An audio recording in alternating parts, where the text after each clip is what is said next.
Students, आज हम लोग ट्रांसफॉर्मेशन का जो चैप्टर है उसका पहला आर्टिकल देखेंगे और उस पहले आर्टिकल के अंतर्गत हम ये देखेंगे कि एडवर्ब टू को हटाकर किस प्रकार से हम एक सिंपल सेंटेंस को कॉम्प्लेक्स सेंटेंस में ट्रांसफॉर्म करते हैं और उस प्रक्रिया को फिर उलटने पर हमें पुनः वही सिंपल सेंटेंस प्राप्त हो जाता है। आप देखेंगे एडवर्ब टू का प्रयोग किया हुआ आपको तमाम सेंटेंस प्राप्त होगा।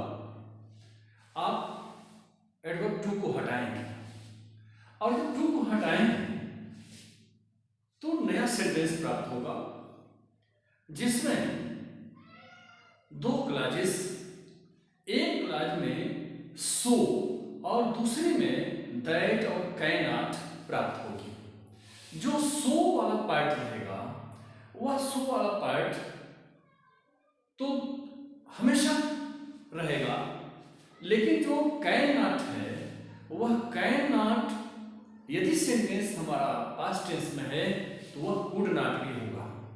यानी एक तरफ तो आपका जो सेंटेंस है वह सो प्लस एडजेक्टिव रहेगा, लेकिन दूसरी तरफ कैन नॉट और टेंस के हिसाब से कुड नॉट भी हो जाएगा। अब ये देखेंगे, मैंने कई सारे इसमें नियमों का उल्लेख किया है, बारी बारी से हम सबका एक एक करके परिवर्तन देखेंगे। जैसे पहला नियम है, यदि सेंटेंस में एडवर्ब टू है तो जो ट्रांसफॉर्म करेंगे वह सेंटेंस कॉम्प्लेक्स सेंटेंस में बदलेगा, अभी मैंने बताया। दूसरा, टू को हम सो से डिस्प्लेस कर देंगे। कहने का मतलब यह है कि अगर टू है तो वह टू हट जाएगा और सो का प्रयोग हम करेंगे। इसमें अगला है कि यदि दैट के बाद he, she, it, they, I, we, इसमें से कोई हम प्रयोग कर सकते हैं जब ये सब्जेक्ट हम देखेंगे कैसा हमारा सब्जेक्ट है उसके हिसाब से। और कैन नॉट प्रेजेंट टेंस में और कुड नॉट पास्ट टेंस में, जैसा कि अभी मैंने बताया। अब एग्जांपल देखेंगे, his father is too weak to control his sons. उसके पिता इतने कमजोर हैं कि अपने लड़कों को कंट्रोल नहीं कर सकते।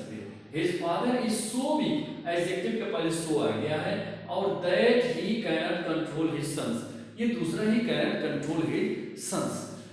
इसको मैंने फार्मूले के रूप में भी लिख दिया है, subject plus verb plus two plus adjective plus infinitive. Infinitive बनता है टू प्लस बी फर्स्ट से आप जानते हैं, उसके बाद ऑब्जेक्ट या और कोई भी शब्द हो, फिर subject plus so plus adjective plus that plus ये फर्स्ट अथवा थर्ड पर्सन का जैसा भी सब्जेक्ट रहेगा उस सब्जेक्ट का हम पहले देखेंगे कैसा सब्जेक्ट है, उसके अनुसार फर्स्ट या थर्ड पर्सन का प्रोनाउन, मतलब he, she, it, they, I, we, इनमें से किसी का प्रयोग हम करेंगे और उसके बाद कैन नॉट या कुड नॉट का प्रयोग करेंगे और फिर वर्ब, फिर ऑब्जेक्ट या अदर्स। एग्जांपल देखेंगे जैसा कि अभी मैंने यहाँ पर दिया था, उसका प्रयोग हम करेंगे।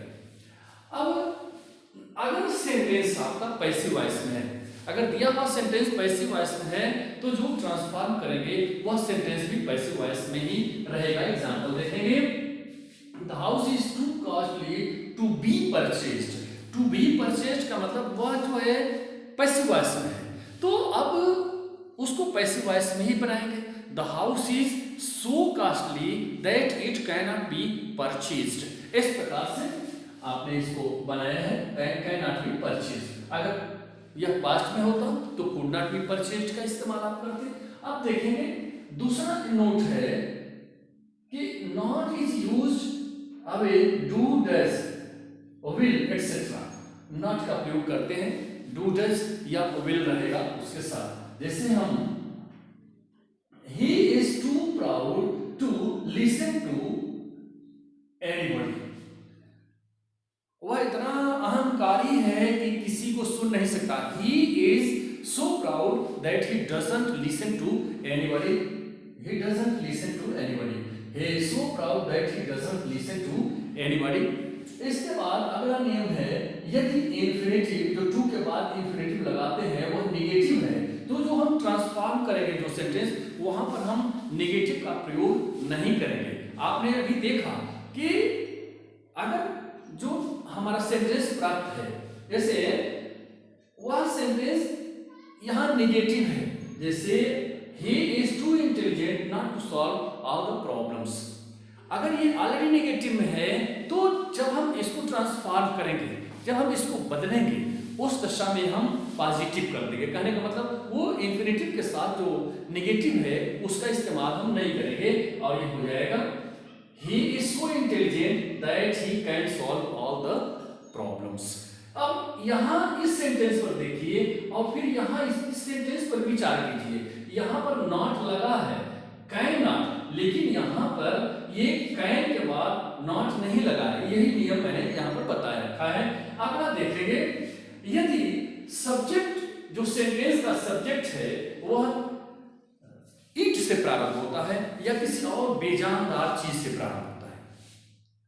मान लीजिए जो आपको सेंटेंस प्राप्त है वह इट से प्रारंभ हुआ है, उसका सब्जेक्ट इट है, या कोई और इनएनिमेट थिंग है, कोई और बेजानदार चीज है, तो हम फॉर मी के लिए आई का प्रयोग करते हैं, फॉर हिम के लिए ही का प्रयोग करते हैं, फॉर अस के लिए वी का प्रयोग करते हैं, और फॉर देम के लिए दे का प्रयोग करते हैं। एग्जाम्पल देखेंगे तब समझ में आएगा।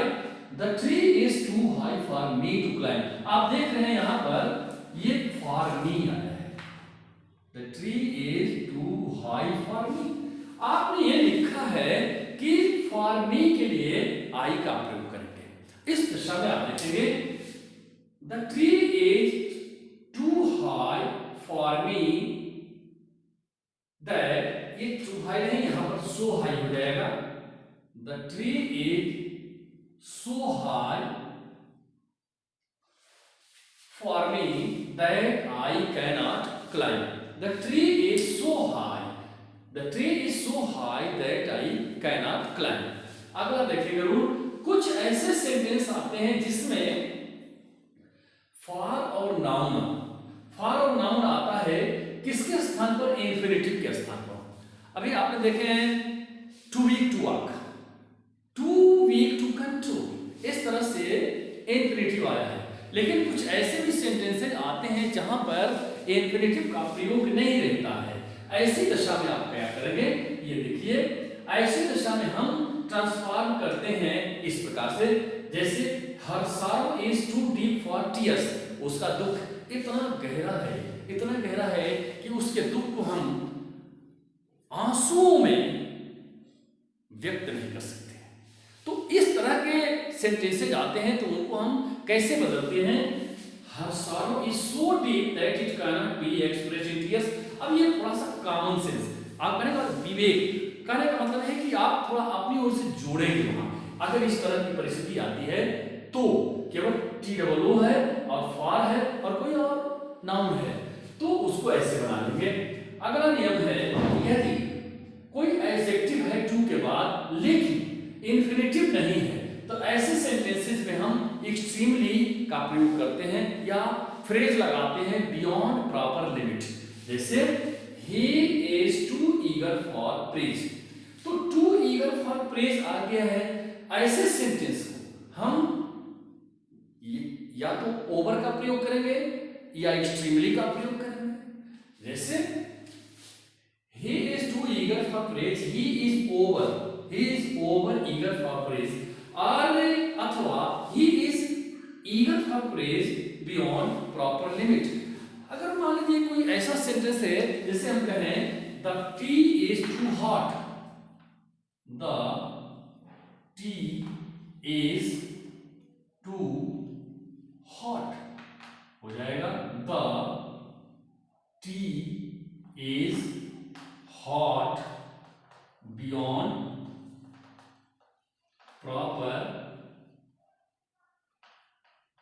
Beyond proper limit. इस तरह से बनाएं। कहने का तात्पर्य यह है कि जिस तरह की परिस्थिति रहेगी आपको उस तरह के सेंटेंसेस को फॉर्मेशन करना पड़ेगा। और इस तरह से आपने एडवर्ब टू को लगा करके टू को हटा करके आपने बनाया। अब ठीक इस परिस्थिति को उल्टा कर देंगे।